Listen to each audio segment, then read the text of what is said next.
Seventh Grade by Gary Soto. On the first day of school, Victor stood in line half an hour before he came to a wobbly card table. He was handed a packet of papers and a computer card on which he listed his one elective, French. He already spoke Spanish and English, but he thought someday he might travel to France, where it was cool. Not like Fresno, where summer days reached 110 degrees in the shade. There were rivers in France, and huge churches, and fair-skinned people everywhere, the way there were brown people all around Victor. Besides, Teresa, a girl he had liked since they were in catechism classes at St. Teresa's, was taking French too. With any luck, they would be in the same class. Teresa is going to be my girl this year, he promised himself as he left the gym full of students in their new fall clothes. She was cute.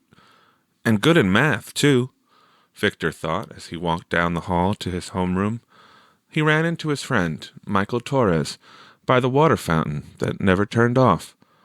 They shook hands, Rasa style, and jerked their heads at one another in a saludo devato. "How come you're making a face?" asked Victor. "I ain't making a face, essay. This is my face." Michael said his face had changed during the summer.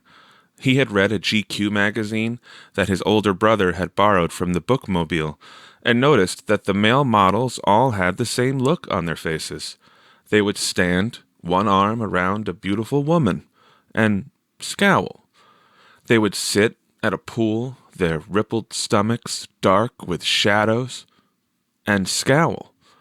They would sit at dinner tables, cool drinks in their hands, and scowl. "I think it works," Michael said. He scowled and let his upper lip quiver. His teeth showed along with the ferocity of his soul. "Belinda Reyes walked by a while ago and looked at me," he said. Victor didn't say anything, though he thought his friend looked pretty strange. They talked about recent movies, baseball, their parents, and the horrors of picking grapes in order to buy their fall clothes. Picking grapes was like living in Siberia, except hot and more boring. "What classes are you taking?" Michael said, scowling. "French. How about you?" "Spanish. I ain't so good at it, even if I'm Mexican." "I'm not either, but I'm better at it than math, that's for sure." A tinny, three-beat bell propelled students to their homerooms. The two friends socked each other in the arm and went their ways, Victor thinking, "Man, that's weird." Michael thinks making a face makes him handsome. On the way to his homeroom, Victor tried a scowl. He felt foolish, until, out of the corner of his eye, he saw a girl looking at him. He thought, maybe it does work. He scowled with greater conviction. In homeroom, roll was taken, emergency cards were passed out, and they were given a bulletin to take home to their parents. The principal, Mr. Belton, spoke over the crackling loudspeaker, welcoming the students to a new year, new experiences, and new friendships. The students squirmed in their chairs and ignored him. They were anxious to go to first period. Victor sat calmly, thinking of Teresa, who sat 2 rows away, reading a paperback novel.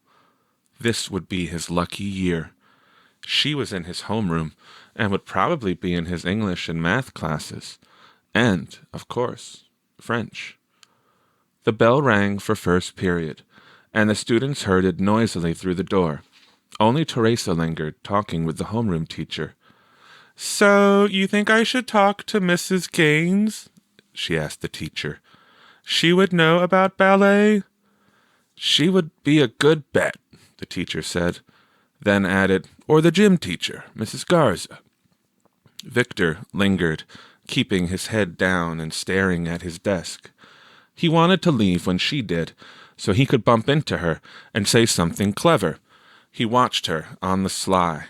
As she turned to leave, he stood up and hurried to the door, where he managed to catch her eye. She smiled and said, "Hi, Victor." He smiled back and said, "Yeah, that's me." His brown face blushed. Why hadn't he said, "Hi, Teresa," or "How was your summer?" or something nice? As Teresa walked down the hall, Victor walked the other way, looking back, admiring how gracefully she walked, one foot in front of the other. So much for being in the same class, he thought.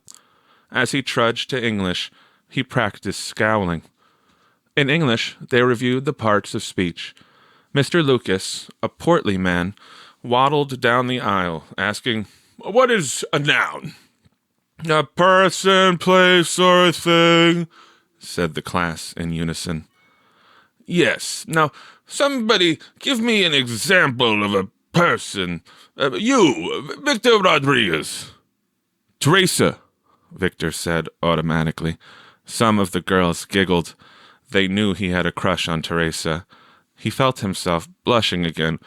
"Correct," Mr. Lucas said. "Now, provide me with a place." Mr. Lucas called on a freckled kid who answered, "Teresa's house with a kitchen full of big brothers." After English, Victor had math, his weakest subject. He sat in the back by the window, hoping he would not be called on. Victor understood most of the problems, but some of the stuff looked like the teacher made it up as she went along. It was confusing, like the inside of a watch. After math, he had a 15-minute break, then social studies, and finally lunch. He bought a tuna casserole with buttered rolls, some fruit cocktail, and milk. He sat with Michael, who practiced scowling between bites. Girls walked by and looked at him. "See what I mean, Vic?" Michael scowled. "They love it." "Yeah, I guess so." They ate slowly, Victor scanning the horizon for a glimpse of Teresa. He didn't see her. She must have brought lunch, he thought, and is eating outside. Victor scraped his plate and left Michael, who was busy scowling at a girl 2 tables away. The small, triangle-shaped campus bustled with students talking about their new classes. Everyone was in a sunny mood. Victor hurried to the bag lunch area, where he sat down and opened his math book. He moved his lips as if he were reading, but his mind was somewhere else. He raised his eyes slowly and looked around. No Teresa. He lowered his eyes, pretending to study, then looked slowly to the left. No Teresa. He turned a page in the book and stared at some math problems that scared him because he knew he would have to do them eventually. He looked to the right. Still no sign of her. He stretched out lazily in an attempt to disguise his snooping. Then he saw her. She was sitting with a girlfriend under a plum tree. Victor moved to a table near her and daydreamed about taking her to a movie. When the bell sounded, Teresa looked up, and their eyes met. She smiled sweetly and gathered her books. Her next class was French, same as Victor's. They were among the last students to arrive in class, so all the good desks in the back had already been taken. Victor was forced to sit near the front, a few desks away from Teresa, while Mr. Bueller wrote French words on the chalkboard. The bell rang, and Mr. Bueller wiped his hands, turned to the class, and said, "Bonjour."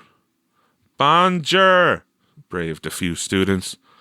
"Bonjour," Victor whispered. He wondered if Teresa heard him. Mr. Bueller said that if the students studied hard, at the end of the year, they could go to France and be understood by the populace. One kid raised his hand and asked, "What's populace?" The people of France." Mr. Bueller asked if anyone knew French.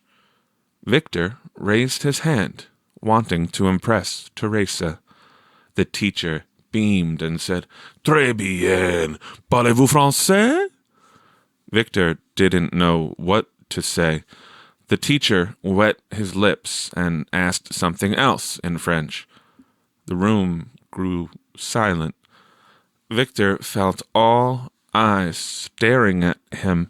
He tried to bluff his way out by making noises that sounded French. Le me vove me con le grandma? He said uncertainly. Mr. Bueller, wrinkling his face in curiosity, asked him to speak up. Great rose bushes of red bloomed on Victor's cheeks. A river of nervous sweat ran down his palms. He felt awful. Teresa sat a few desks away, no doubt thinking he was a fool. Without looking at Mr. Bueller, Victor mumbled, "Frenchy, ooh wee wee gee in September." Mr. Bueller asked Victor to repeat what he said. "Frenchy, ooh wee wee gee in September," Victor repeated. Mr. Bueller understood that the boy didn't know French and turned away. He walked to the blackboard and pointed to the words on the board with his steel-edged ruler. "Les bateaux," he sang. "Les bateaux," the students repeated. "Les bateaux est sur l'eau," he sang. "Les bateaux est sur l'eau." Victor was too weak from failure to join the class. He stared at the board and wished he had taken Spanish, not French. Better yet, he wished he could start his life over. He had never been so embarrassed. He bit his thumb until he tore off a sliver of skin. The bell sounded for fifth period, and Victor shot out of the room, avoiding the stares of the other kids, but had to return for his math book. He looked sheepishly at the teacher, who was erasing the board, then widened his eyes in terror at Teresa, who stood in front of him. "I didn't know you knew French," she said. "That was good." Mr. Bueller looked at Victor, and Victor looked back. "Oh, please, don't say anything," Victor pleaded with his eyes. "I'll wash your car, mow your lawn, walk your dog, anything. I'll be your best student, and I'll clean your erasers after school." Mr. Bueller shuffled through the papers on his desk. He smiled and hummed as he sat down to work. He remembered his college years when he dated a girlfriend and borrowed cars. She thought he was rich because each time he picked her up, he had a different car. It was fun until he had spent all his money on her and had to write home to his parents because he was broke. Victor couldn't stand to look at Teresa. He was sweaty with shame. "Yeah, well, I picked up a few things from movies and books and stuff like that." They left the class together. Teresa asked him if he would help her with her French. "Sure, any time," Victor said. "I won't be bothering you, will I?" "Oh, no, I like being bothered." "Bonjour," Teresa said, leaving him outside her next class. She smiled and pushed wisps of hair from her face. "Yeah, right, bonjour," Victor said. He turned and headed to his class. The rose bushes of shame on his face became bouquets of love. Teresa is a great girl, he thought, and Mr. Bueller is a good guy. He raced to Metal Shop. After Metal Shop, there was biology. And after biology, a long sprint to the public library, where he checked out 3 French textbooks. He was going to like 7th grade.